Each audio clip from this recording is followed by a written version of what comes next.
4 o'clock Eastern and 3 o'clock back in the Midwest.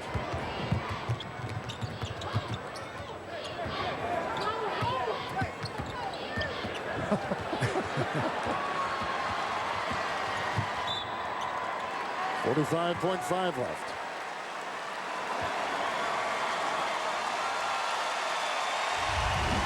Well, J.J. Redick, you know him for his scoring ability, his movement without the basketball. This is pretty good movement with the basketball. Of course, somebody's got to guard you closely for 5 seconds. You can dribble it around as long as you want, at least until the shot clock expires. Redick, who has twin sisters that are older than him, and both of those sisters played college basketball. They played at Campbell. And his dad is here, Ken. And Ken played college basketball at Ohio Wesleyan. Well, he's also got a younger sister who just completed a season on a state championship team in Virginia. Redick, by the way, 2 of 7 from the free throw line today. There's a 3 by Elliott. I would be willing to bet that he hasn't missed 5 free throws in a game in his college career. I think it's a pretty good bet. Roberts has 13 rebounds as Redick is. Kunja has picked up his 5th personal foul.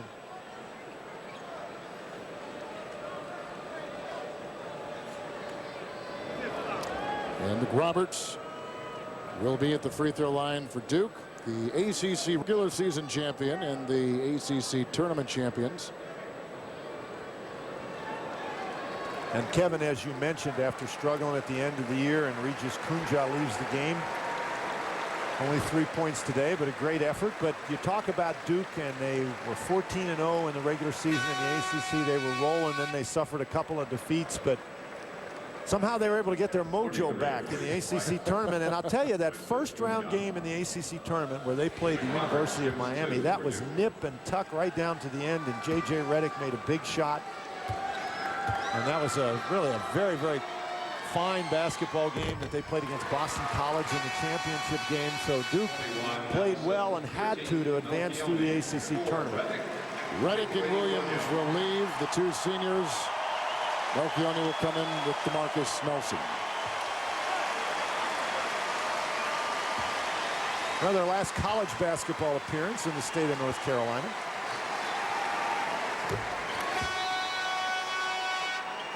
Number 12, Dior Tony, replaces number 1 for GW, Omar Williams. Dior Tony will now check in for the Colonials for the first time in the tournament with 35 seconds to play.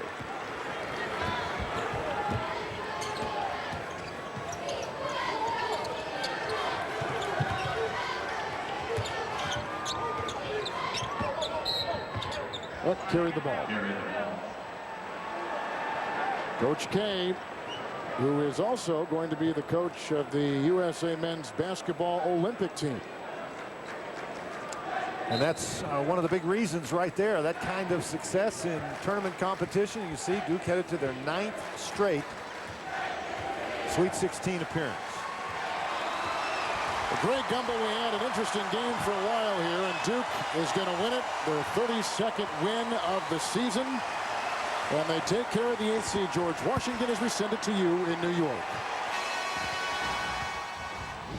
Kevin and Dan, thanks very much. There is your final and the first winner in the second round of the tournament. The Duke Blue Devils advance 74-61. Other second round action taking place in Jacksonville, where the Florida Gators lead the Panthers of Wisconsin-Milwaukee 11-5. We'll get you that game after this word from your local station. A tradition unlike any other, the Masters on CBS. 0% financing is back. From now until March 31st, get 0% financing for 60 months. Plus, make no monthly payments until October on Chrysler minivans and Pacificas, which can save you up to $7,000 on the 5-star safety-rated Town & Country, with exclusive stow-and-go seating and storage. And Chrysler Pacifica, with over 92 cubic feet. In the Minneapolis bracket, Joakim Noah, Florida, taking it to the rack. Wisconsin-Milwaukee's Joe Tucker comes out of there with it. Florida has not been successful in the low post in the last 4 possessions. And the reach-in foul given up as Noah comes away with it. Adrian Tigert picks it up, the senior from Oshkosh, Wisconsin. And you know, Mike, I like the interior defense of Tigert, McCoy, and Tucker. You notice that they're getting help from the weak side on the bigs. They're staying straight up and forcing him to make tough shots. Nice adjustment by Milwaukee. Well, and the thing that happens, the thing that you learn as a post player, you keep your hands up, but they're getting contact down below the belt. The referee is looking up in the air. He doesn't see that. I think they're getting underneath Florida a little bit. We'd like to welcome those of you that witnessed Duke beating GW to its conclusion. And the winner of our second game here in Jacksonville between LSU and Texas A&M will advance to Atlanta to take on the Blue Devils. Hodge turns it over.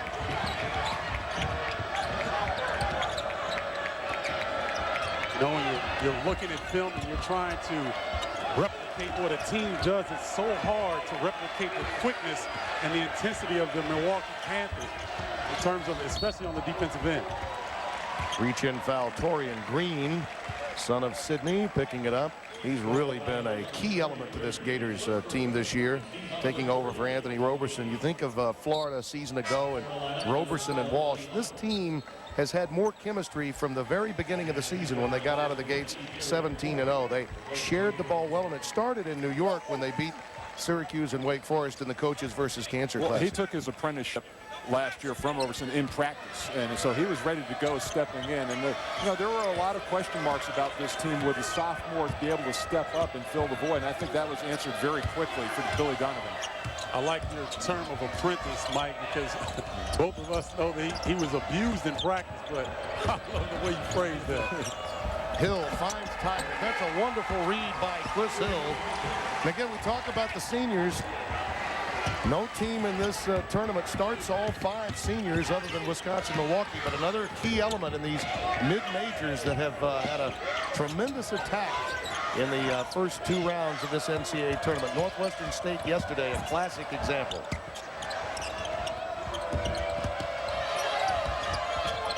And then you mentioned Northwestern State with 9 seniors on that club. Senior-laden ball club here with Milwaukee. They don't want to rip that jersey off. Absolutely. Davis gets the rebound. I think Milwaukee's done a nice job. They've been frustrating Florida in the half court. They've been able to keep them out of transition. Oh, Tucker back the baseline but didn't finish. Against this front line, those are critical baskets that are missed. Horford running the break and leading it for Brewer. Horford can do it. Noah can do it. Bigs that can bring the ball down the floor. And that puts a lot of pressure on Tigert and Ford defensively. They have to guard full court now against a guy who can handle. And it almost limits their offensive rebounding opportunities because they're worried about getting back. Gators winning the 3-point shooting battle. That's really the difference to this point with a 5-point lead. Brewer off the bounce. Nice tap out. Horford to Brewer. It's going to be an offensive foul. Player control. Timmy Higgins on top of it. And this largely Gator-laden crowd disagrees. Only 72 miles from Gainesville as Brewer picks up his second. Oh, but they've been hitting him from downtown. And look at the secondary break. Led by Horford. Tito would be proud of that pass. Brewer picked up his second foul on that crash at the glass. Florida 14-9. Take a look. This is going inside. You don't see it, but he hits the back of his head on the floor. And I think might have been knocked out for a brief moment, and it's only speculating on that, but he was really slow to get up, and he had a terrific start to this game. 8 points, 3 of 4 shooting, a couple of threes. Yeah, the rest of the team 6 points on 2 of 8 shooting. Take a look at our Southwest Airlines sideline report. We touched on Rob Cheater and his resume, like so many, coming up from within in the state of Wisconsin as a player for Division III Platteville, won a national championship in '91, then helped Bo Ryan as an assistant coach. All told, 3 national titles, and then becoming an assistant coach and working his way up through the ranks, which they've really done in that state since Dick Bennett got it going. Yeah, he was the godfather coming up through that system and outgoing at Washington State. His son Tony will be taking over for him there. But it's been a great incubator for coaches on the national level. Foul spotted away from the ball, and for those of you awaiting that matchup, between Wichita State and Tennessee. Bruce Pearl, the former head coach of Wisconsin-Milwaukee, will be taking you out to Greensboro for that. The tip time's slated at 4:04 Eastern time. Steven, what's your biggest surprise from the first couple of days? I like the fact that Missouri Valley has had a strong showing in the tournament. Yeah, Tucker hits it. For me, fellas, it's that shot by Northwestern State yesterday. That embodies what the NCAA tournament is all about. And Mike McConaughey's got to be pleased. I saw the interview today Greg Gumbel had with Clifton Lee. What a remarkable interview that was. For a moment, I thought we were watching Link on Mod Squad. As you see Noah get it down, 16-11 to score. Well, much more aggressive. He had been settling for little half hooks inside, but I think he got a little frustrated with that, took it to the 10. And due to foul trouble, you see Donovan going with a much larger lineup with Moss checking Tucker. Noah with the steal. Has his pocket picked by Smith. Made the mistake of throwing it back to the wrong basket. And a push. I think he tried to call timeout, but couldn't find anybody to get the call from. Now here's this play. He gets McCoy, and then once you get a lane to the rim, it's over with the length of Noah. He's just has the ability to get there quickly.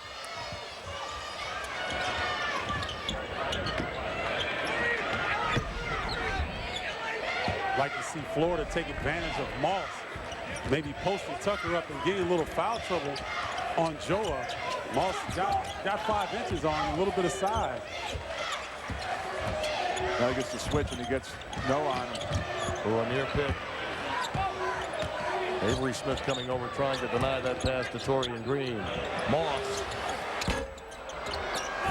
Not necessarily a face-up jump shooter, Adrian Moss. Senior from Houston, Texas. A solid role player, particularly on the defensive end. Tiger, one of those bigs that can come out and threaten to score from deep. He is a multi-dimensional post player. Probably an unsung star on this club. And I think what he needs to do, Tim, is to get more pick and pop opportunities. Tiger to kind of spread the bigs out for Florida and make them defend him on the perimeter. You know, I like the guards of Milwaukee. They've really kept Torian Green in check. Only 3 points so far, and he really struggled against South Alabama. May start pressing here in a little bit. Green. Moss gets the rebound. I think that was a shot by Green, a little frustration to get himself involved offensively. There's Humphrey, and if he begins to knock it down, it may change the game plan for Wisconsin-Milwaukee. So far, they've really gotten the tempo they want, Mike, but they're unable to score. No, and they haven't converted, and also, you know, Florida shooting a decent percentage, especially from 3. Tucker, not this time. They're one and done. Noah clears it for the Gators. Unless there are long rebounds, I don't think it's going to be. Milwaukee's going to have a tough time getting second chance opportunities against that big front line. And this just shows the versatility that Donovan has with his ball club. To be able to go with 3 bigs, and Noah really with the versatility to play small forward in this situation. Jump hook does not go. Moss another offensive rebound. Humphrey. The iron unkind to lead. Almost 12 minutes deep here in this second round matchup. Tiger goes to the left hand. Count it. Now they're going to say steps. Wow. Tiger disagrees, and so does Rob Jeter.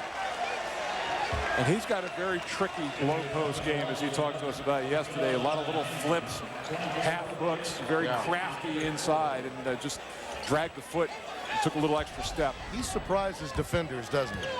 He has to. Yeah. I mean, he has to be effective down low, and that's what, as a, you know, a player, you learn how to get your shot, and he clearly has done it, even though he's a little undersized.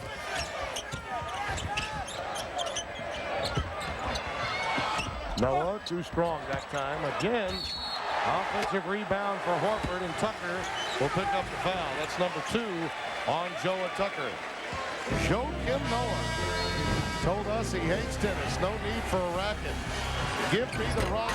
As you take a look at our game summary, field goal shooting similar, but the offensive rebounds, Adrian Moss coming off the bench, getting many of those fellas, has a lot to do with this early advantage for Florida. Well, Florida's been a little bit more active in the half-court defensive set, and they've gone to Moss off the bench for a really big back lineup, and it's really been effective. I think really the pace of the game has been to Milwaukee's liking, but they're just not converting. They're getting some decent shots, but only 5 of 14, no offensive rebounds, so no second chance opportunities for them. Isn't that a byproduct, though, when you have to change your style of play because of the matchup you have, and you have to do it in a day's time? Well, I mean, I don't think in the horizon that they've seen a front line like this, and it's, you know, it's changing because you got 7-footers lurking back there.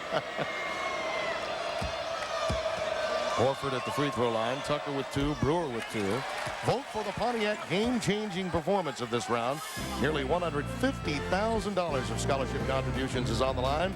Vote now at ncaasports.com/Pontiac. Right here, Milwaukee's going to have to find a way to get Davis and Tiger going.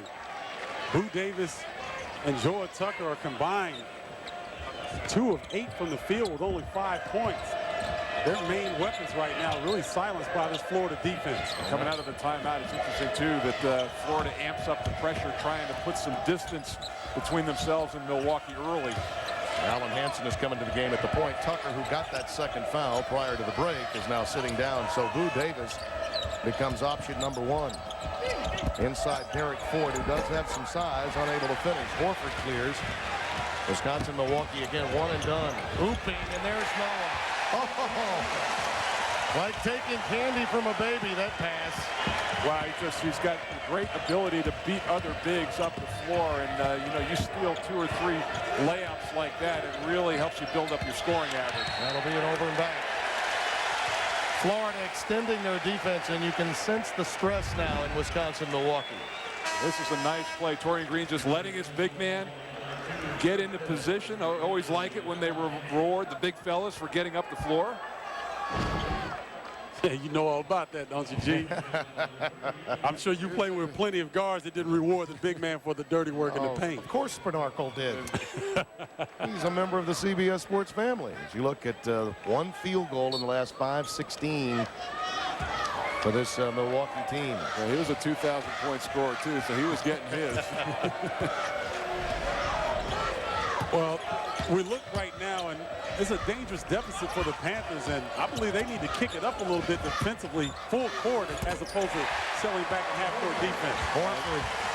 And it's tough, too, Steve, because they now with Tucker out of the ballgame, that's a lot of offense that's sitting on the bench. You know, Rob Jeter may have to rethink that. Tucker is a veteran player. I don't know that they can go that long with him on the bench. Ford off the glass, not there. And again, pulled down by Moss. Part of being a senior is learning how to play, knowing how to play with foul difficulty. Green, that pass a little too close to Horford, not ready for it that time. Boo Davis a pull up. Now the quick shot coming from Jeter, which is what this team, let's face it, Bruce Pearl was about pressure defense and launching quick shots. He out-possessioned people, and there's a push. It'll go against the Gators. And as you just mentioned, Mike, being a senior, you have to know how to play with fouls.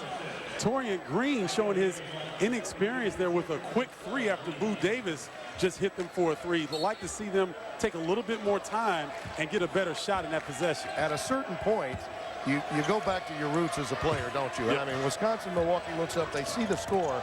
I think we need some shots, and we need them quickly, particularly with Tucker out. There's Tiger, that pick and pop you were talking about, Mike. And finally, an offensive rebound in the deuce for him. Well, I mean, Tiger, first of all, the pick and pop, then he throws it cross court for the open shot, and then gets the offensive rebound. Oh, near steal by Hill, and then Davis lost it out of bounds. They were smelling a run there.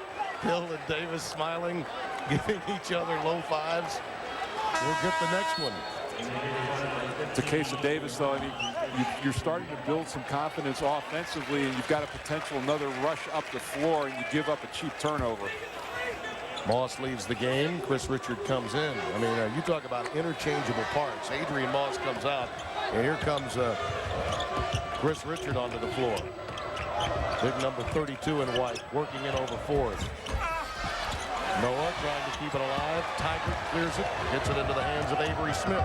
Nice crossover. Ford there to follow. Levy may have walked. Up, jump ball. Had a little leather that time, did Florida. The possession arrow is to the Gators. And Ford has really hurt Milwaukee. He's had 3 really good opportunities and has not been able to capitalize on any one of them. Well, you know what? Avery Smith's got to knock that down. And how many layup opportunities has Milwaukee had early in this game that haven't gone in? And as I've said before, against a team like this, when you get a layup, you better convert it. Adrian Tigert is 4 for 5, Mike. And the rest of Wisconsin, Milwaukee, 3 of 16 as a team. They absorbed a 13-2 hit from the Gators and now trail by 8 with under 5 to play. Hill doing a fantastic job of keeping Green in front of him. He is. Good defensive work. Ball was deflected and saved by Hill. He has given them a lot of energy. He really has. And Torian Green looks a little lost right now. You're not used to seeing a player that has played with such supreme confidence through the SEC conference. All knocked out of bounds by the Gators. I thought he was off his game some on Thursday. And he just, you know, he didn't look engaged. And I thought a lot of the offense in Florida came from other people. Well, Billy Donovan told us he got bothered by some of the physical play that John Pelfrey's South Alabama team had, and they had quite a debate at one point when he came out of the game that was noticed by a number of fans as well as media and was written about here in Jacksonville. McCoy, yes, and a foul. Noah got airborne, and Jason McCoy, another of the seniors, Rutgers transfer out of Milby High School in Houston, Texas, gets the deuce. And just like that, Timmy, they've been patient, and they're getting back into this ball game. Only a 6-point deficit, a classic up and under. The thing you want to do with a shot blocker is show him the ball. That's what he's looking for, and Noah bit on the fake. Tigert got hit. Oh, he did not call that on Tiger. Tiger gets elbowed in the back of the head. Oh, Rob Jeter can't believe it. And gets called for a foul. That's 2 on Tiger. It's your classic hard luck, hard noggin foul against Adrian Tigert. Action inside, and right there is when he got whacked. It was his left. Oh, it looked like Hodge came in from the back and pushed him, and then he just fell into Noah's arm. Tim Higgins, a veteran official, usually is on top of that. They missed that one. I believe the thought process was Tigert was rooting out Noah and undercutting in some way, but obviously that was not the case. And don't forget, for those of you expecting to see Wichita State and Tennessee in Greensboro, we'll be getting you out there for that tip time at 4:04 Eastern time. Adrian Tigert now back to the free throw line. Tigert really needs to convert here. Milwaukee struggling from the field, but getting these free throw opportunities, getting a chance to catch their breath, and if they can make this, they can get into the full court pressure. Monday on CSI Miami, an agent puts everyone and their lives at risk in a new episode of the mega hit drama Monday on CBS, America's #1 network. Right now, this is the big difference between this game and the Oklahoma game. That's only the 3rd free throw attempt of the game so far for Milwaukee. They had 32 to Oklahoma's 10, so that was where they won the game. Tell you, Tigert may have taken that foul. Richard picked up the other one that allowed him to get to the free throw line. I think that Wisconsin-Milwaukee's been bumped, bruised, but not battered. They're coming back for more against Billy Donovan's team. They only trail by 4. Of an 8-0 run and only trail Florida 24-20. Take a look at Adrian Tigert to show how crafty he is. The layup coming in from underneath. Nice post moves. A lot of the offense runs through him at the high post. Moving well without the basketball and then getting one of UWM's few offensive rebounds. He's been a force today. 10 points, 4 of 5 shooting, and you see what the rest of the team is doing. And he's got to be crafty, Mike, because you mentioned the lack of athleticism. He probably slide a New York phone book under him when he leaves the floor, but his anticipation of where the ball is and understanding 2 plays ahead, 2 passes ahead can put him in position to be successful. It was always a much smaller city that I was they used to refer to my leaping abilities. Hodge working inside into some traffic and gets the leaner to fall. 26-20 Florida. And again, a reminder, we're moving ever closer to the tip time for Wichita State and Tennessee. That second-round matchup, for those of you expecting to see it, we'll be getting you out there shortly. Interesting move by Billy Donovan, going smaller with 3 guards out there to match up a little bit better on the perimeter. It's definitely a chess match between Donovan and Jeter in terms of finding that right combination that can provide a spurt. Milwaukee made that run without Joe Tucker on the floor, and now after getting to within 4, their 2 best players, Tigert and Joe Tucker, still on the pine with 2 fouls apiece.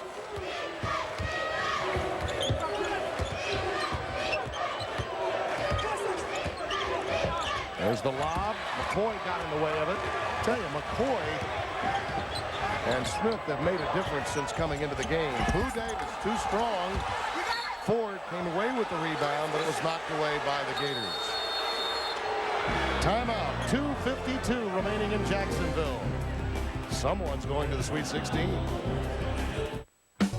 Greg Gumbel in New York. The Florida Gators leading Wisconsin-Milwaukee 26-20. We'll keep track of that game, but time now to send you to Greensboro, Washington, D.C. bracket action. Wichita State taking on the Volunteers of Tennessee. Let's go there live and join Kevin Harlan and Dan Bonner. And welcome to the second round of the NCAA tournament from the Greensboro Coliseum in Greensboro, North Carolina. 7th seed Wichita State against 2 seed Tennessee. This game is part of the Washington, D.C. Regional. And we have a packed house on a beautiful day in North Carolina. Kuznar, one of the top scorers for Wichita State, but their conference player of the year is Paul Miller. And Chris Lofton hit the game-winning shot in round 1 for Tennessee. Mark Turgeon in his 6th season as the coach at Wichita State. They come in 25-8. He is the Missouri Valley Conference Coach of the Year. And Bruce Pearl is in his 1st season as the coach at Tennessee. He took Wisconsin-Milwaukee to the Sweet 16 last year. Our officials today, John Higgins, Mike Kitts, and Bert Smith. John Higgins in his 10th consecutive NCAA tournament. Our game today brought to you in HD by Harris Corporation, the world leader in broadcast systems for high-definition television and mobile media. With Dan Bonner, Kevin Harlan. An interesting matchup between 2-seed Tennessee and 7-seed Wichita State. And it will be an interesting matchup. Wichita State is a team that plays very well when the game is up-tempo. They haven't lost when they've scored more than 72 points all year. Tennessee likes to play that quick style. For Wichita State, I think the key will be to prevent Tennessee from getting those 6, 7, 8-point runs during the game and allow Tennessee to get separation. Tennessee was the #1 team in the Eastern Division of the Southeastern Conference. Their conference record 12-4. The Shockers of the Missouri Valley were the regular season conference champions at 14-4. And we are underway. Man-to-man for Tennessee, and they do a great job putting pressure on the ball. That's a key matchup right there. Miller misses on the shot. Wingate with a nice defensive play. Here's the game-winning shot by Lofton. Well, it was an impossible shot, but Lofton knocked it down, and that's the reason why Tennessee advances to today. And here is C.J. Watson, two-time player of the year out of Nevada. Man-to-man for Wichita State as well. Again, watch that matchup in the middle. Wingate against Miller. Wingate had a tremendous game against Winthrop. Really was a big factor on the inside. Long-range Lofton 3. Ryer couldn't get it for Wichita State, and Dane Bradshaw will work it in. Tennessee is not noted as a real strong rebounding team, but lots of times when you get those long rebounds, the guys on the perimeter are a little bit better able to get them. Well, we just saw the highlight of Tennessee beating Winthrop 63-61. Wichita State beat Seton Hall by 20. Long range Bradshaw 3, no good. Here comes Breyer the other way.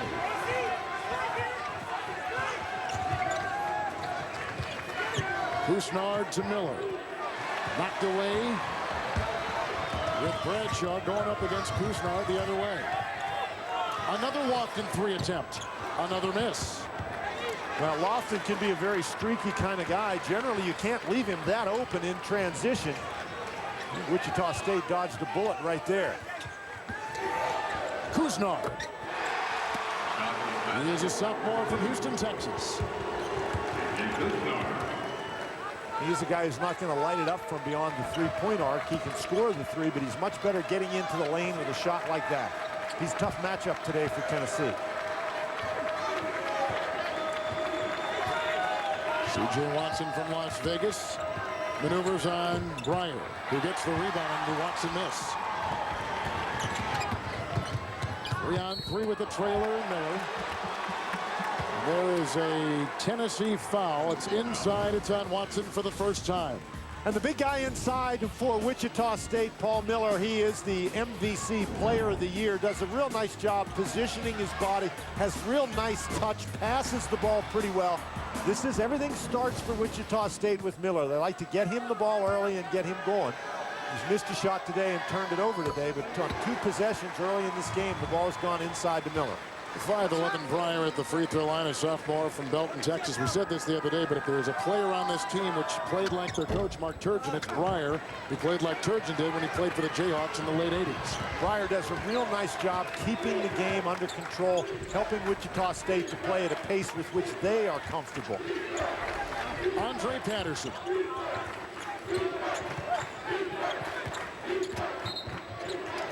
There's a foul.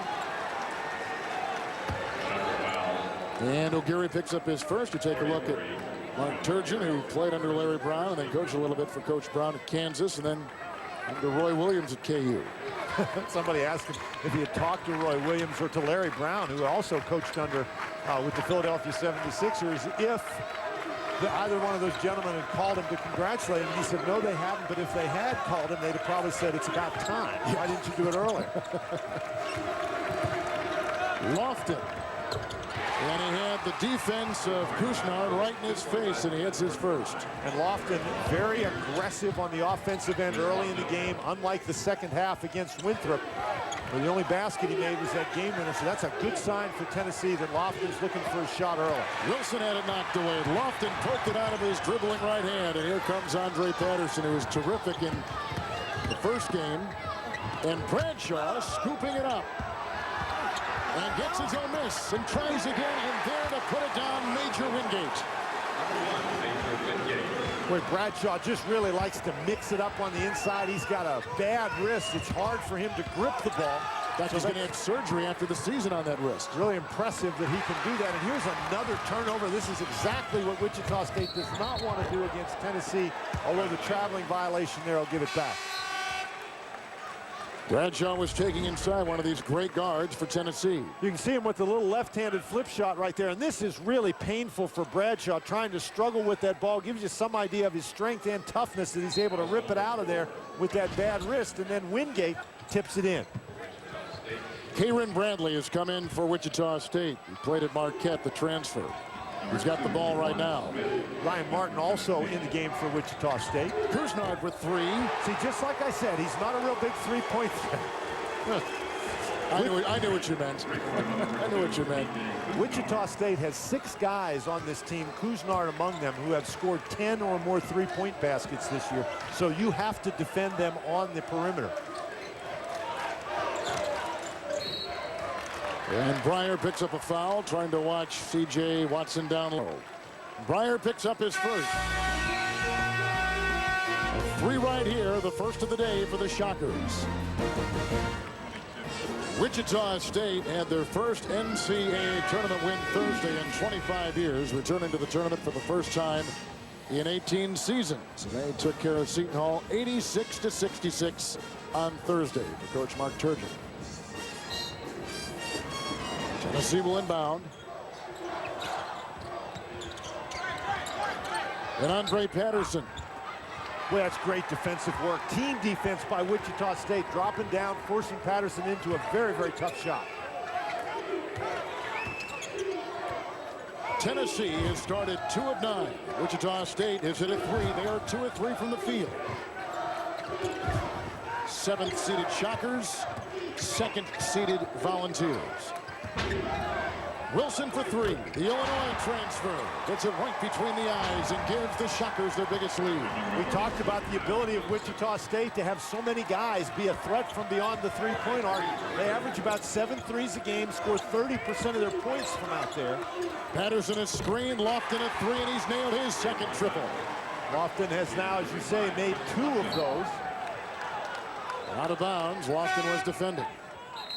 And Lofton is a guy that once he gets going, can be very, very tough from beyond the three-point arc. He's just going to come and take the ball from Patterson. Wendell Freedom doesn't get around quickly enough, and you cannot give Lofton the open opportunity like that. C.J. Watson is back in the game along with Dane Bradshaw for Tennessee. And Freedom with the ball right now, a freshman from Houston, Texas. Wichita State also plays a lot of guys. Rejected inside by Wingate and picked up at the other end by Jawan Smith. And Wingate tried to tap it. Wingate's coming off a 15-point game. Out of bounds off Wichita State. That is going to be some kind of battle this afternoon. Well, we expected a big battle, and right here, Wingate and Wilson have their arms locked. This a little bit earlier, Wilson takes it at Wingate, and Wingate just knocks it away. And thus far, Tennessee has been able to get some turnovers, and that block shot allowed them a transition situation. Sean O'Geary comes in for Wichita State. Martin remains. Bradley is at the point. And Stanley Asumnu is in the game for the first time for the Volunteers with the ball right now. Asumnu really does a great job getting to the basket. Rebound by Miller. Asumnu the other Thursday night against Winthrop made 2 big steals and converted baskets at critical times for Tennessee. Tennessee is only 3 of 13 shooting. Here's O'Geary. He had a huge scoring afternoon and a quick foul. It's called on Jawan Smith, the sophomore for the Tennessee Volunteers. CBS Sportsline keeps you close to the action with live scoring and video highlights. Get up-to-the-minute scores and on-demand highlights for each second-round game at CBSSportsline.com.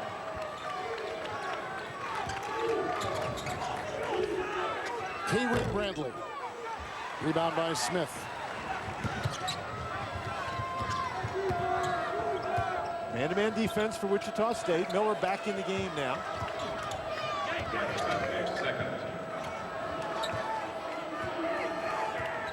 Here's Pearl getting the guys organized, which is why they're waiting here. Now they're attacked. Bradshaw looking for Wingate. He's jousting with Miller inside the lane. Shot clock is down to 9. Bradshaw for 3. Boy, great block out. Miller got it. Bradley leads it the other way with the pull-up mid-range jump shot. And picked up by Jawan Smith. Kevin, I think that's a dangerous shot against Tennessee. If you're going to shoot a layup in transition, fine. But if you're going to take that jump shot when you don't have rebounders underneath the basket and you miss, then that allows Tennessee to run back down the court. This time they didn't convert, but they did draw the foul. Wendell Freedom picks up the Wichita State foul, his first. Wichita State does a great block out. You can see all the black shirts have the white shirts on their backs. And Wichita State is a team not afraid to run, but they just have to run a little bit judiciously against this high-scoring Tennessee squad. Tennessee got their win the other night by 2 over Winthrop.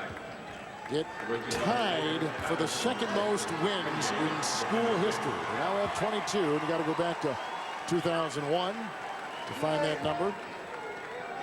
With Jawan Smith, the sophomore from Decatur, Tennessee, at the line.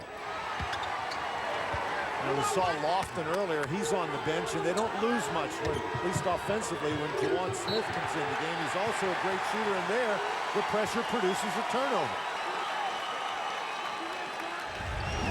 This is what Tennessee likes to do, is to pressure that inbounds pass. Andre Patterson making it difficult to see, and that ball just is not handled on the inbounds play. Wichita State with their 4th turnover. Andre Patterson missed it all and picked up on the play by Kusnar. O'Geary, a 3-point try, and Miller the offensive rebound, hustling his way up. And Patterson caught an elbow or something in the midsection, and he is doubled over. Bruce Pearl, who turned 46 today, watches Patterson pick up his first personal foul. Andre Patterson As we said, especially in the first half on Thursday, was terrific for Pearl and his Volunteers. Bruce Pearl's not intense or anything, is he? And I think the team feeds off that with Miller at the line for Wichita State. Miller, an excellent shooter, but Bruce Pearl, he's an interesting character. Part basketball coach, part marketing genius, and doing a very good job in both roles.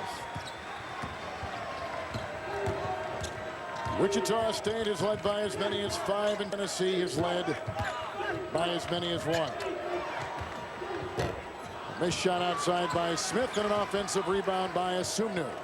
Well, Asumnu just does so many little things when he's in the game. Really provides a spark for the Vols. With the early shooting for both teams, very, very tough to look at. Asumnu again with the penetration. And that's his game right there. Going to the basket, jumping up over everybody, putting it in the goal. Breyer racing the other way and finding Martin, who had 10 points the other day, double figures for the first time this season. He was very effective. Well, that's a great job by Breyer to push the ball up the court. If Tennessee's going to pressure, you need to make them pay for the pressure. You need to attack that pressure to score. Here's Bradshaw, the former high school player of the year in the state of Tennessee.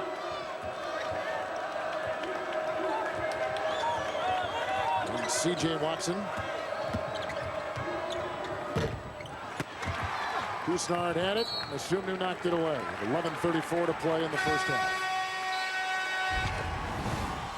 So the teams are struggling from the floor, especially Tennessee. A meager 4 of 18 from the field. And now our Southwest Airlines sideline report. We told you that Tennessee is the number 2 seed. It is the highest seed in school history. And for Bruce Pearl, he is trying to join a select group of coaches, a very small group, in fact. There's only 2 of them, Bill Self and Tubby Smith, who have gone to back-to-back Sweet 16s with different teams. Of course, Bruce Pearl going there with Wisconsin since 1979. That is, since the tournament was expanded, but trying to join those guys. Haven't been there with Wisconsin, Milwaukee last year. And another timeout. Mark Turgeon can't figure out why his team is not following what he wants them to do. He leads by 2. Now here's what happened, why Mark Turgeon called the timeout. Look at the shot clock, 33 seconds remaining because there's an inbounds play. You got 10 seconds to get it across half court. And Wichita State just struggled to get it across half court. They weren't going to make it. Mark Turgeon calls the timeout, so they had used 8 seconds, and they weren't to half court yet. Breyer brings it across right now. Jordan Howell has come in for the first time today for the Tennessee Volunteers, approaching 11 minutes to play in the first half. Tennessee paying an awful lot of attention to Paul Martin on the inside, trying to keep him from getting the ball. Shot clock is down to 2. They don't know. He doesn't know. He does not know. And good defense by Tennessee. But they inbounded when the shot clock was at 25. So how many times you see a coach call a timeout with the shot clock other than at 35, and the players go back out on the court? And even though the coach tells them, the coach doesn't sit over there and say, oh, guys, let's pay no attention to the shot clock. But the players get out on the court, and they just assume that they have the full 35. Wingate is back out there. Lofton comes off the Tennessee bench. Here's Howell, who played a season-high 14 minutes the other day for the Volunteers. Lofton. Almost a travel. Referee Mike Kitts blew his whistle, anticipated that Lofton would leave his feet, but Lofton did not. Nice job by the official. So Lofton is going to come off the screen. Watch his feet. He comes off the screen, and did he get all the way off the ground? May have. May have been a traveling violation. Shot clock at 18. Lofton for 3.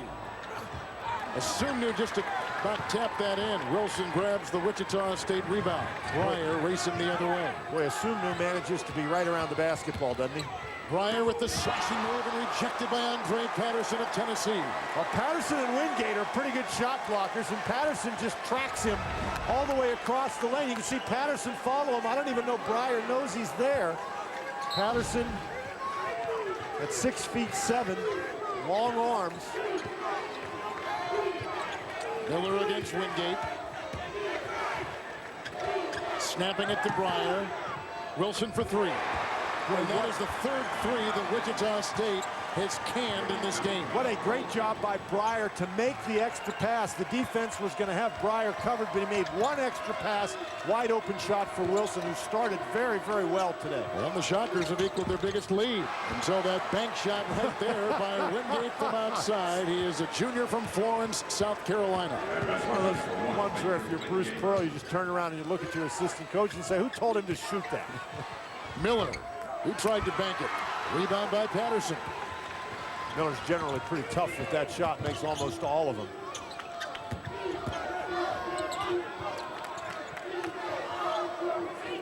Five of 20 volunteer shooting so far. Wingate again, tried to bank that home. Asumna with an aggressive offensive rebound. Stepped out of bounds. He did, but he came down. You know, the reason that Tennessee has so many more shots is they've got 6 offensive rebounds and have forced 5 turnovers. Bradley comes back in for Wichita State, joining Breyer. Kusnar will inbound the ball. Wilson and Miller, that's the Shocker 5.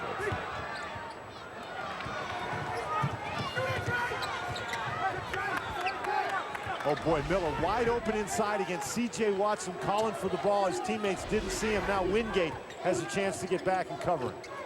Here's Bradley, who played for Marquette his freshman and sophomore year. Breyer hits a 2-point shot. Boy, really impressed with how when Wichita State can get in their half-court offense, they just run it very comfortably, very smoothly. Nothing very flashy going on, but they get open shots and they knock them down. Lofton with the drive and the pump, and it's picked off by Miller. Rebounding is basically the same. Only one separates the two. Breyer again, rejected by Wingate of Tennessee, his second block. And Jawan Smith tried to sneak it inside for Patterson. He was knocked out of bounds.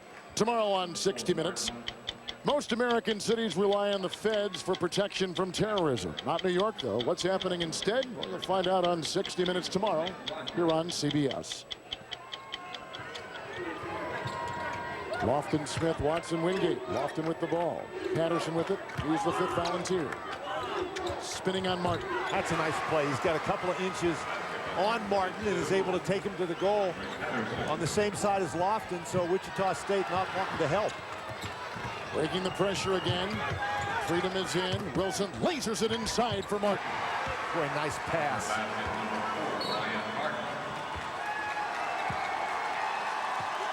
And a timeout. Bruce Pearl and his Volunteers are down by 5. Wichita State has gone 3 of 3 above the arc this afternoon. About making the other team pay for pressing is getting an easy basket off the press. This is a good pass inside by Wilson to Martin. If you break that initial trap, then you have more guys than your opponent does. And if you can get the ball up the court quickly and take advantage, you can get some easy shots. Tennessee in their first NCAA tournament appearance in 6 years. 8 to play in the first half. Tennessee has struggled a little bit in the half-court offense. And Jawan Smith launching a 3. Picked up by Martin. Rogers. Freedom.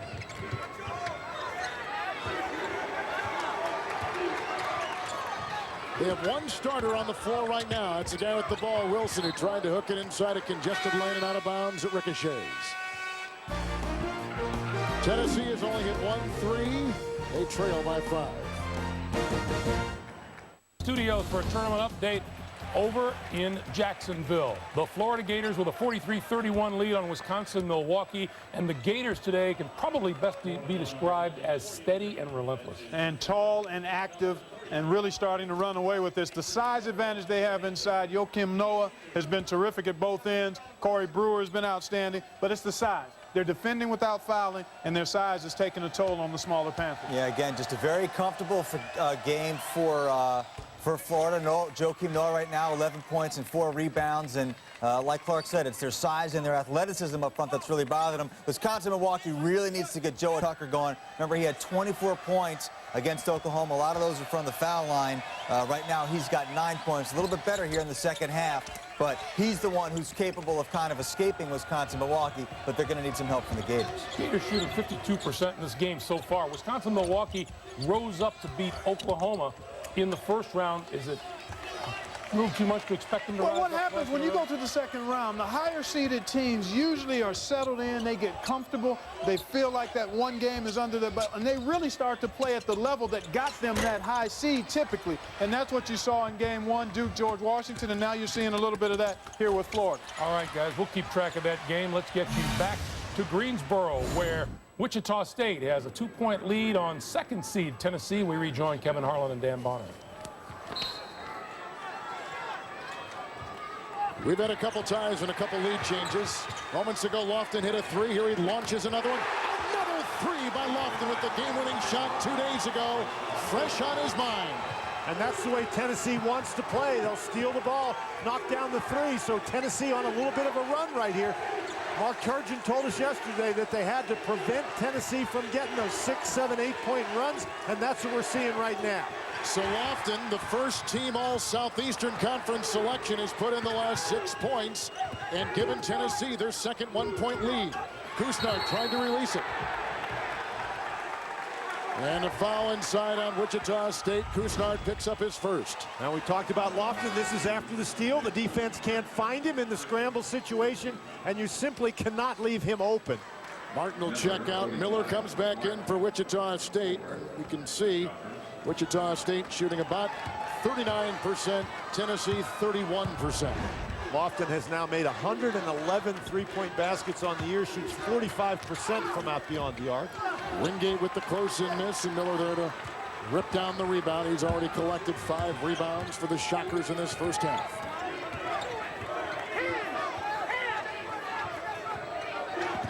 O'Geary to Miller.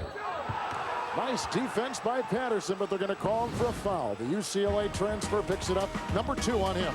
Major Wingate, who had a big night on Thursday night in the opening round win against Winthrop, doing a nice job today blocking shots, banking them in from the top of the key.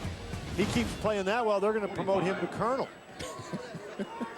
At the free throw line is Paul Miller, who is an avid bow hunter several times, in fact, in the fall, even before class. He'll go out, bow hunt.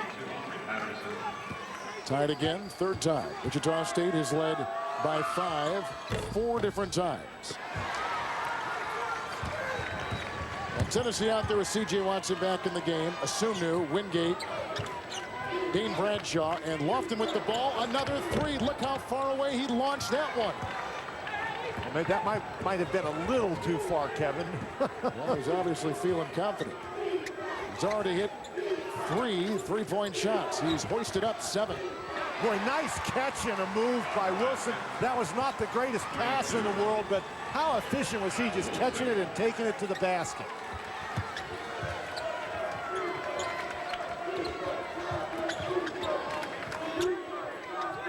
Watson to Wingate. And working on Miller. And then Wilson came over to double. Wingate couldn't bank at that time, so he didn't want to shoot it. That's right. He's put in a couple like that this afternoon. Shot clock is down to 8. It's Lofton again, the former Mr. Basketball in Kentucky. Bradley pushing it ahead inside to Wilson. And that is a foul. That was a well-orchestrated 3-on-2 with precision passing, and Wilson will be at the free throw line for the Shockers. Well, Tennessee really struggling to get back on defense right there. That ball never hit the floor once it got out of the defensive area. That is hard to defend a fast break that is that well executed. Bradshaw picks up his first foul for the Volunteers. And Kevin, all that started with a really good defensive play by Kusnard. Bradshaw was open, but he didn't cover Bradshaw. He stayed with Lofton, and then when the ball was passed to Lofton, Lofton had to take a tough shot.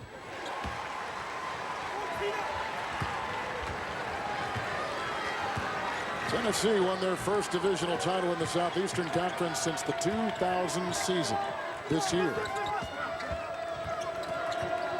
Bruce Pearl's first year on campus has been a successful one. Bradshaw to Asumnu to Wingate.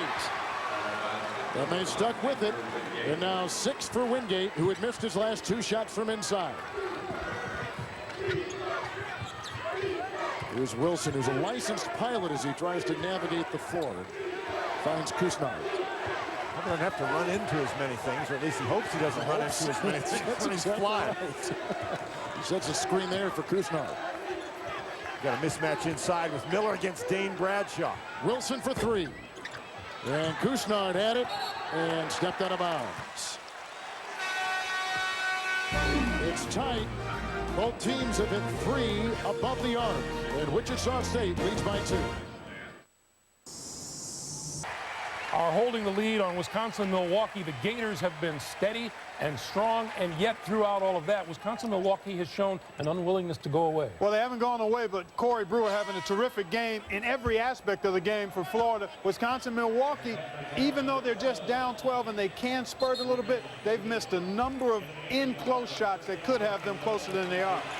Yeah, Wisconsin-Milwaukee not quite clicking offensively the way that we saw them doing so against Oklahoma, because they're playing a quicker defensive team. And Clark talked about Corey Brewer, Joakim Noah playing really well. Torian Green really not doing a lot for Florida right now. That might be a bit of a concern, even if they win this game, because he also didn't play well against Oklahoma. But Florida's pretty much been in control throughout. Green only has 3 points. You know, Florida's been somewhat of a disappointment to their fans over the last few years, but this is a very confident-looking Florida team, especially today. It's an old head team. Even though they're young, here you see the turnover. Brewer out in transition. Even though they start 4 sophomores, they play with the maturity that belies their years, and they're a close-knit group, and they've really bought into playing together and well at the defensive end of the floor. All right, guys, we'll keep track for you. Meanwhile, let's get you back to Greensboro Coliseum in North Carolina. Kevin and Dan. C.J. Watson gets his first 2 for Tennessee, which ties the game. That is our 4th tie with 4 lead changes. Kusnar, Lofton defending.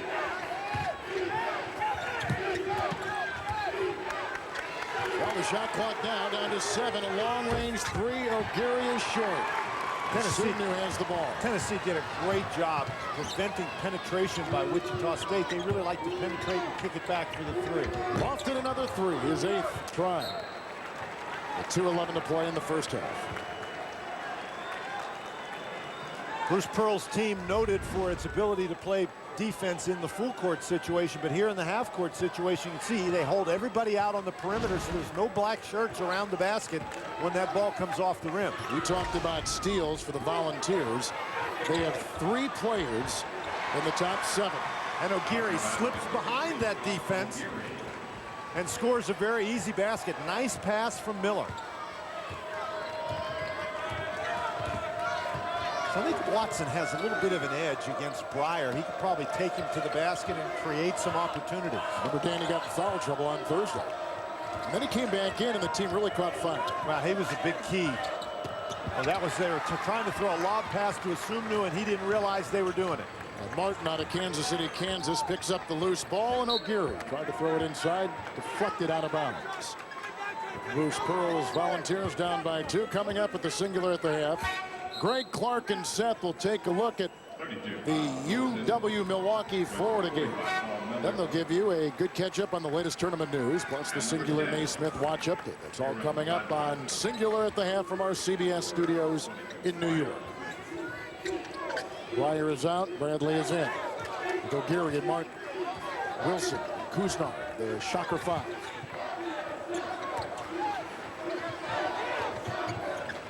Tennessee really trying to pressure the basketball.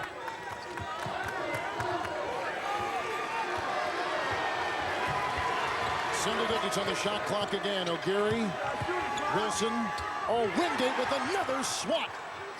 His 3rd, and some great defense by the Volunteers, with Wingate getting it at the other end and kicking it back to Lofton. And now to Bradshaw, up against Martin. Offensive rebound is Sunu. Wingate tried to tap it. Wilson cradles the ball for Wichita State. That is just really a tough play by Wilson on the inside. Tennessee, a couple of opportunities, but Wilson just hung in there and battled and finally came down with the rebound. The Volunteers have a lot of offensive rebounds, but very little to show for it. That was really a good play by Wilson. who has had a great first half. He's got 8 points. Difference of 7 seconds. Game clock and shot clock winding down the first half. Here's Couisnard as Martin tries to set a screen. And to go up by 5. Oh! A 5-point lead for Wichita State, which equals their biggest lead today. Here's Watson, knocked away by Bradley. The clock running down. Good if it goes. And that takes us to halftime. Wichita State is led by 5 separate times in our first half. They shoot 37% from the field, hitting 4 threes, including this one right here. Couisnard, we said, not noted for his three-point shooting. He can shoot it from out there, but he's made a couple of big ones in this half. We'll take you to New York after these messages. You're watching CBS Sports on our 25th road to the Final Four. He's had early foul difficulty. This time a foul. It's spotted against Lee Humphrey. With 10:36 remaining, Joel will get to the free throw line. One of 5 starting seniors for this club, trailing by 14. Singular salutes 1997 Naismith Trophy winner Tim Duncan.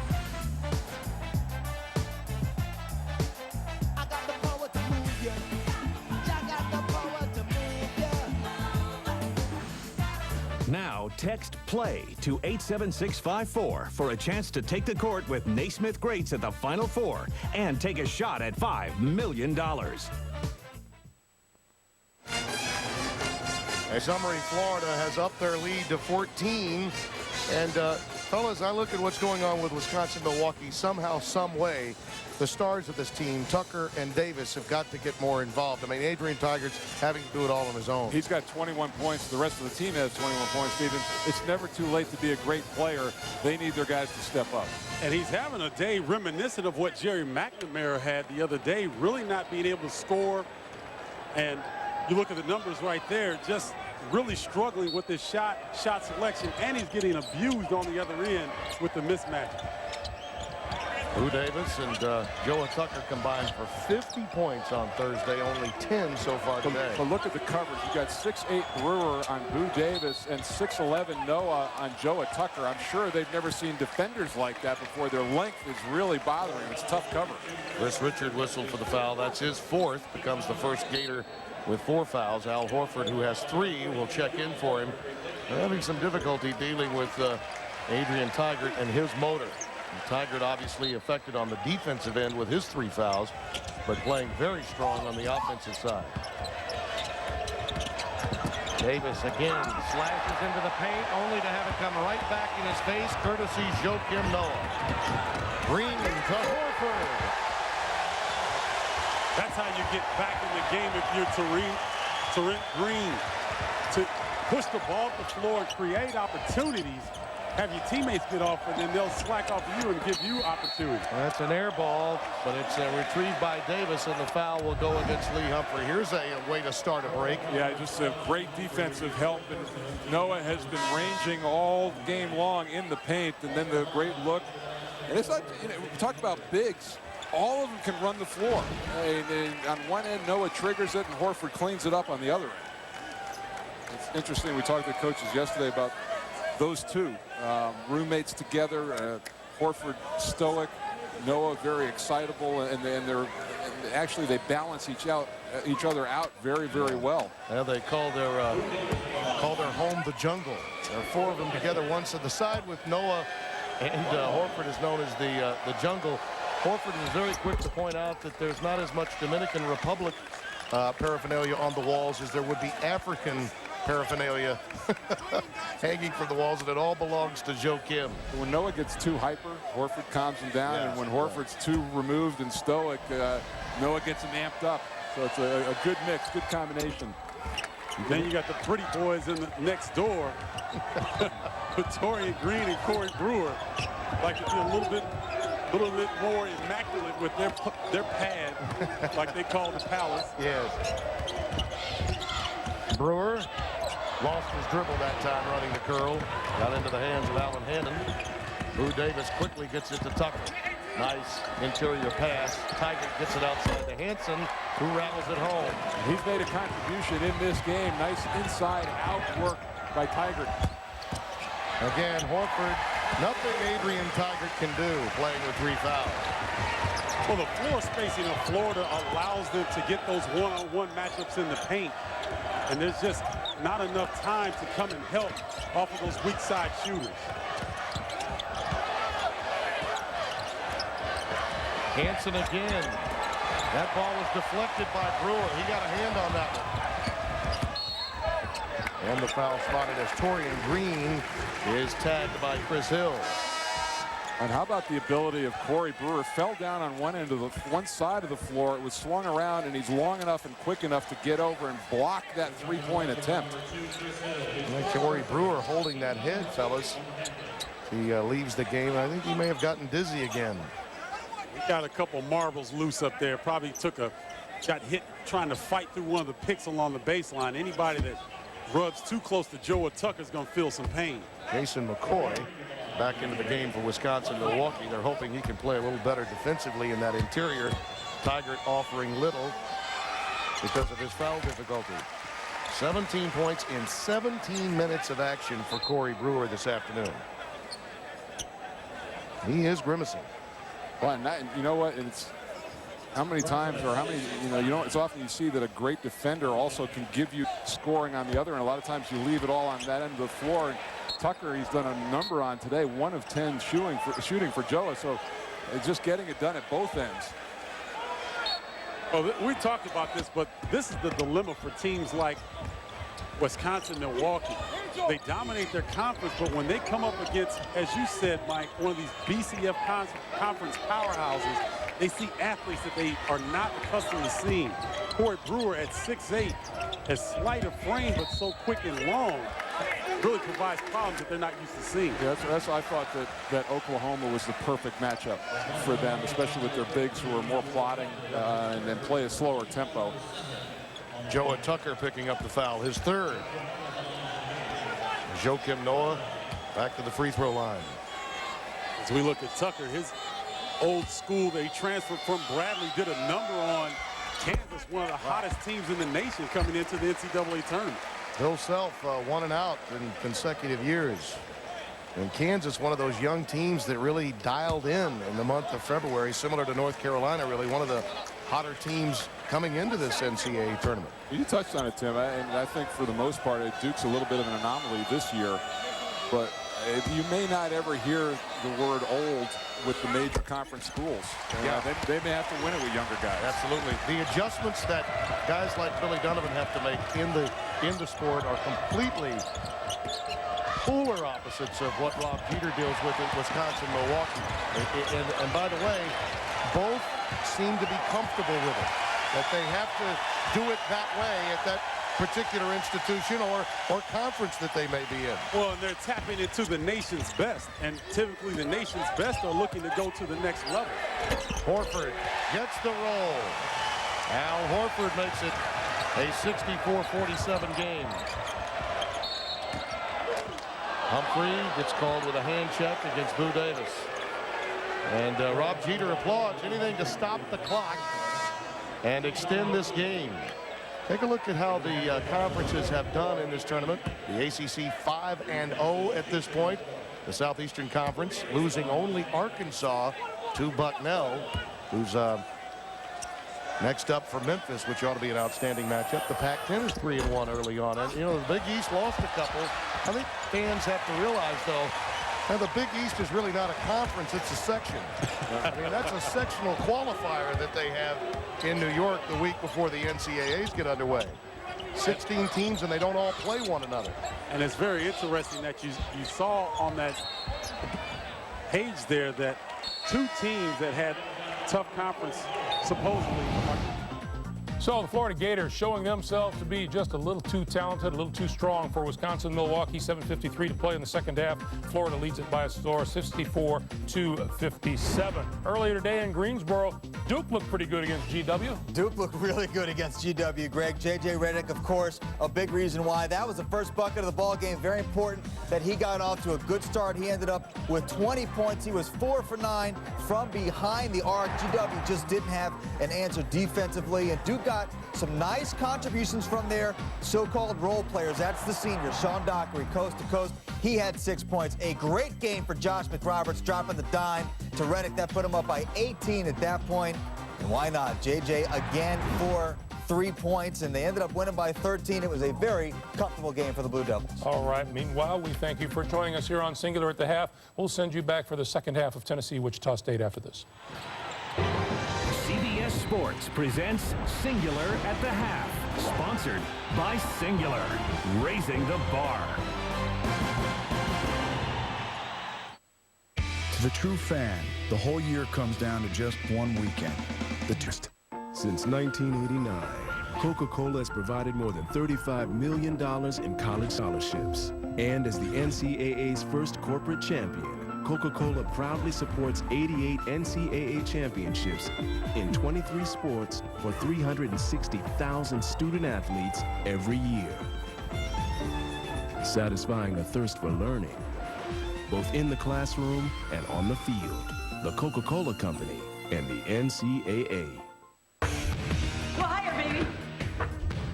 Higher, baby. Come on, higher. Catch all the action on the King of Queens, CBS Monday. Jump in and buckle up with the teams of the Amazing Race. Let's see how fast you are. And speed around Germany's world-famous test track. Whoa. A new Amazing Race, CBS Tuesday. The Shockers of Wichita State have equaled their biggest lead. Tuesday on CBS, their missions and very existence are classified. That hasn't stopped the unit from being discovered by over 31 million viewers. Catch a new episode of TV Top News Show Tuesday after NCIS on CBS. Now, Dan, let's take a look at the Powerade Power in the Paint. And look at the big number 1 in the middle of your screen. Major Wingate, certainly a power on this particular play on the offensive boards. And then he has shown some power on the defensive end as well. The block shot, he's got 4 block shots in the first half. Let's go!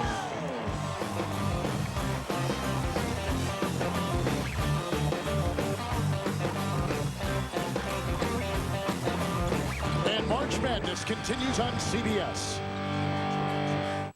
It's over. For a limited time, save up to $200 on phones during the Sprint clearance sale. Sprint together with Nextel.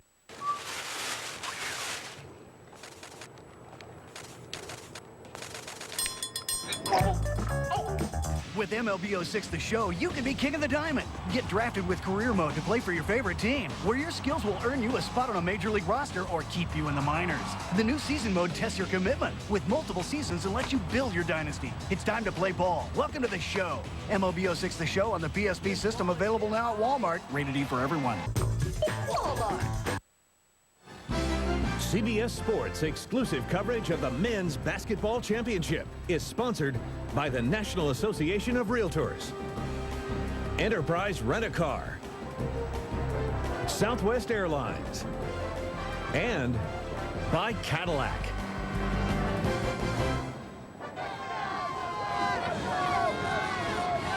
It's the second round of the NCAA tournament from the Greensboro Coliseum in Greensboro, North Carolina. Wichita State is at a lead of 5 separate times. And a look at our numbers through 20 minutes of basketball. And the shooting is not really very good today by either team, but I think you have to give the defense credit for that. Tennessee with 6 blocked shots has certainly helped their defensive effort. The problem for Tennessee, Kevin, is that they have not been able to get steals and get out in transition and convert those steals into baskets. Bradshaw, Patterson, Watson, Wingate, along with Lofton, the Tennessee 5 to begin the second half. C.J. Watson with the fall away has brought the Tennessee Volunteers to within 3 in full court pressure by Tennessee. And C.J. Watson, that's only his 2nd basket of the game, and when he's matched up against Breyer in the backcourt, I think he has an advantage. That time you saw him use that advantage to good effect. Watson has only got a couple, as you say. He's averaging 15 a game. Now here's another steal, their 5th steal of the game. Let's see if they can convert it into a basket. Lofton double-teamed and fell as he threw up the 3. Couisnard with the rebound out there with Breyer, Wilson, Martin. And they've got O'Geary. O'Geary over the last 8 games has shot over 50% from three-point territory for the Shockers. He only took 1 3-point shot in the first half, and he missed that. Tennessee doing a nice job. There is another steal. This is Bradshaw to Watson. Across the lane and on top to Patterson. Nice job by Wichita State to get back on the defensive end. Tennessee, it's a little tougher for them when they have to play against the set half-court defense. Tennessee is the 2 seed. They beat Winthrop by 2 here Thursday on a last-second shot by Lofton. Look at the crabbing move by Wingate inside. He did walk inside as he went across the lane.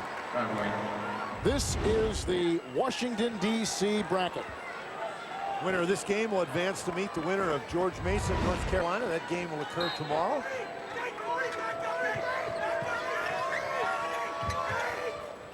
That's only the 4th turnover by Tennessee this afternoon.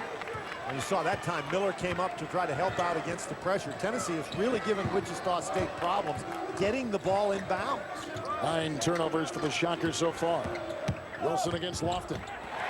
Boy, Wilson continues to have a big game. He scored 10 in the first half. He's now got 12 points. That's more than his average.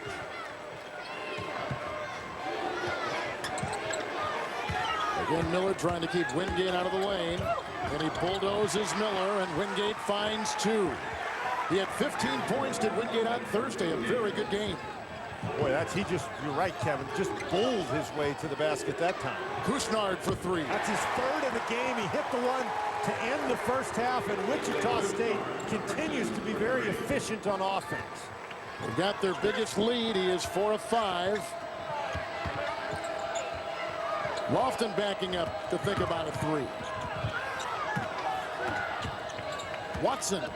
Wingate. Oh, this is the wide open jam, but Patterson is there to retrieve it with the Watson 3 to follow. If that's not in the playbook, Bruce Pearl ought to consider putting it in the playbook. You miss the dunk, and that disorganizes the defense, and you can get an open 3. That's the first 3 by anybody for the Volunteers other than Lofton. Go inside again. You know, inside defense has been troublesome for Tennessee all season. There's a foul as Watson was taking it the other way. This is a very interesting play. Look at all the black shirts around the basket. Everybody stops playing because they think that one's going in the goal. And then the rebound, now the black shirts from Wichita State trying to get organized defensively, and they do not find Watson in time. Bradshaw is out, and Jawan Smith is in. The foul went on Breyer for the 2nd time for the Shockers.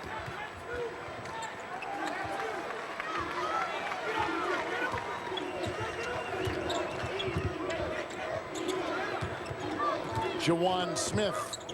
C.J. Watson for 3. Offensive rebound is reeled in by Patterson, who then moves on Wilson and finds Watson, who finds the rim. What a nice slashing move. Watson really does a nice job getting the ball to the basket. We only saw him do that once in the first half, but here in the second half, he's been much more aggressive offensively, and that has really helped Tennessee. Gotta watch the 5-second call here. Great defense. Again, another turnover. Lofton 3-on-1. Watson converts, and Tennessee, down by 6 a moment ago, is crept to within a point. And that's the way Tennessee wants to play. Get the turnover and get the run out on the turnover.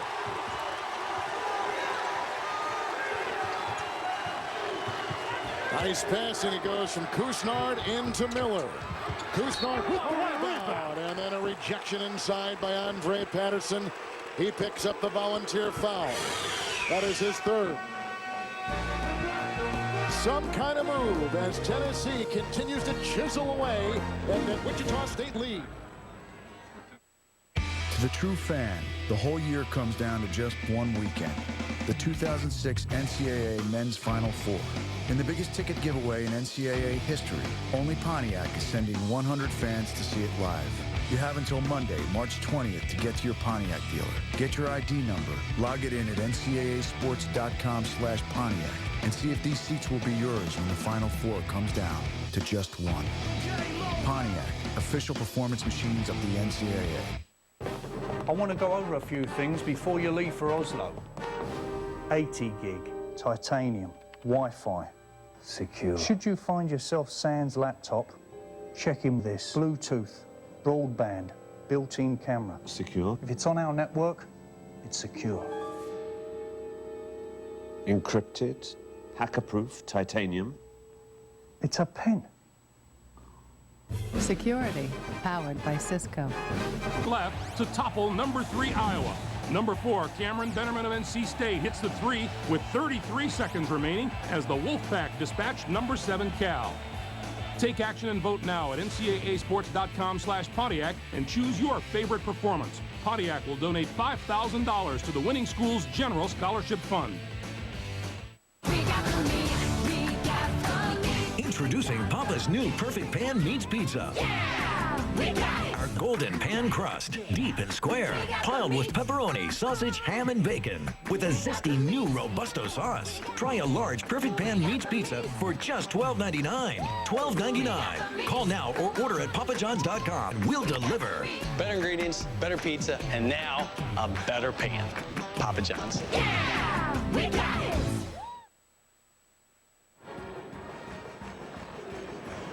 Earlier here at the Coliseum in Greensboro, Duke advances to their 9th consecutive Sweet 16. They handled their opponent, George Washington, with relative ease.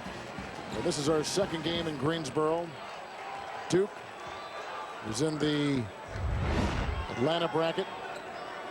Watson and Wingate have the last 15 Tennessee points. Watson, in fact, has 9 of Tennessee's 11 points this half.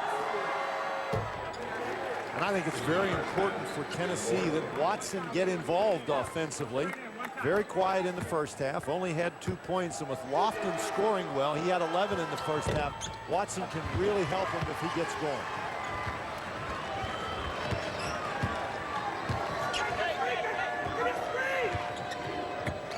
Great pass inside. It came from Bradshaw. It was directed at Watson, and a Wichita State foul. It goes inside on the Shockers. And they put it on Bradley, who has assessed his first for Wichita State. And Bradshaw just does so many really good things out on the basketball court. Scrapping for loose balls, making those good passes. That was a good cut by Watson, but almost an impossible pass to make, and Bradshaw executed it perfectly. Here's C.J. Watson at the free throw line. We told you he's a senior from Las Vegas, and he was the 2-time Nevada High School Player of the Year. And the reason, one of the big reasons why he chose Tennessee is he has relatives in the Nashville area, in the state of Tennessee, close to Knoxville. And we thought, why not go there? That's why he is a volunteer and a very important part of this year's team. Tennessee has made a couple of runs here at Wichita State. They've got 7 steals in the game, and so now the Shockers need to respond as they did in the first half to Tennessee runs. Oh, and Martin wasn't expecting that pass, and that had some serious gas on it from J.P. Kusnard. Well, Martin wasn't expecting it, Kevin, but when you're standing down underneath the basket, you better be ready to receive the ball, because if you're open, you're going to get it. Nice job by Bradley to find him, but as you said, Martin wasn't looking for the pass. Martin was so important in Wichita State's win on Thursday. He's got 4 points this afternoon. He had 10 in that first matchup with Seton Hall. Tennessee looks a little bit more comfortable in the half-court offense here in the second half. Bradshaw lost it. Just lost it himself. I don't even think it was poked away by Wilson. Here comes Kayrin Bradley. He played on that Final Four team Marquette a couple years ago with Dwayne Wade. Martin inside to Wilson, and a foul on Tennessee. Looked to be on C.J. Watson, who got in foul trouble on Thursday, picks up his 2nd foul here in the second half. Now Wilson goes out of the game. He's got 12 points, and he's had a solid afternoon. But Paul Miller has not really been able to get involved. Tennessee has defended him very well. He only has 5 points. And he averages 13. Nice outside shot. That is O'Geary's first 3-point basket of the game, only his 2nd 3-point attempt. Tennessee up to that point had been almost perfect defending O'Geary. He's got 5, and Wichita State has knocked in 6 of 10 above the arc as Bradshaw tries to pile drive his way inside with the foul. Martin was defending and picks up his first. For Ryan Martin. That's his We talked earlier about that Miller-Wingate matchup on the inside, and Miller only 1 for 6 shooting. Wingate has done a nice job defensively. Bradshaw to Asumnu, who just checked in. Nice inbound pass. Now, Asumnu, when he checks in, things happen for Tennessee. He brings tons of energy. And good defense. Smart, great pass to Miller, who is whacked on the way by Watson. Watson has picked up his second foul in a row and his third for the game. Let's see if Bruce Pearl's going to let him sit. We talked about breaking the press to score. This is a nice job. Only 2 guys for Tennessee back. A nice pass. Watson does a good job getting back and pressuring that play. Now Miller is going to have to make 2 free throws. Wichita State grabbed their 25th win of the season on Thursday, and the wins, the most for Wichita State since the 82-83 season. Watson is out as